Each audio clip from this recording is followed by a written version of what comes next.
Hey everyone, there's a bit of a disconnect between what's happening in the diamond industry and the mood at retail. We've said in previous updates that the current slump in diamond trading is because of the slowdown in the US and Chinese economies, with the US having a bigger impact given it accounts for more than half of global diamond jewelry sales.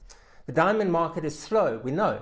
But when we talk to jewelers amid all the economic uncertainty, they seem to be having an okay year. The numbers are down from last year, probably by mid-single-digit percentages, but 2021 and 22 were record years for the industry.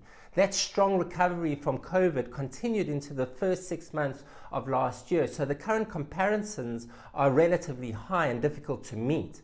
The market is undergoing a correction and finding its balance after the downs and ups of COVID, and that may take some time, but jewelers are still selling.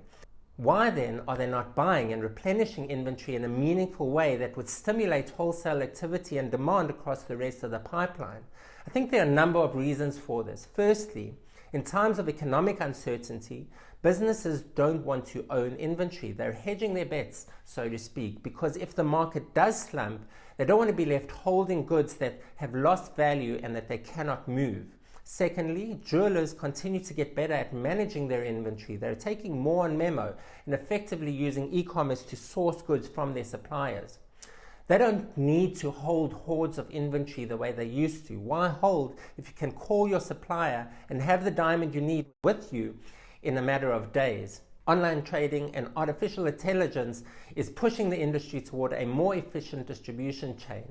Thirdly, the makeup of the retail jeweler's inventory is changing, and this is something I'll be looking out for to understand better at the upcoming JCK show. Is lab-grown taking a larger portion of retail inventory? What about colored gemstones? I think the most important takeaway amid all of this is that the US market is still robust, but it's in flux. The consumer landscape is changing and jewelers are adapting to those changes while navigating uncertain economic times. Do you agree? What do you think is causing that disconnect between the jewelry retail and diamond wholesale markets? We'll be exploring these topics and questions in a deeper way in the quarterly Diamond Trends webinar, which I'll be presenting next week, Wednesday, and again on Thursday, that's May 17 and 18. And of course, Martin Rapaport will be giving his take on the state of the diamond and jewelry industry at the annual Rapaport breakfast at JCK Las Vegas on Sunday, June 4th. Find details of both those events on rapaport.com. Register, we'd love to see you there. Now, last week we hyped up the Heidi Horton collection being auctioned at Christies Geneva, and now we have the results. And to be honest, it was a little underwhelming, particularly on those top ticket items. The Sunrise Ruby sold for $14.6 million, which was just below its pre-sale estimate, and half of what the piece fetched at Sotheby's in 2015. For me though, the highlight was the 6.99 carat fancy intense pink VVS1 Clarity Bulgari ring, which sold for $10.2 million, doubling its upper pre-sale estimate. Mouth-watering stuff.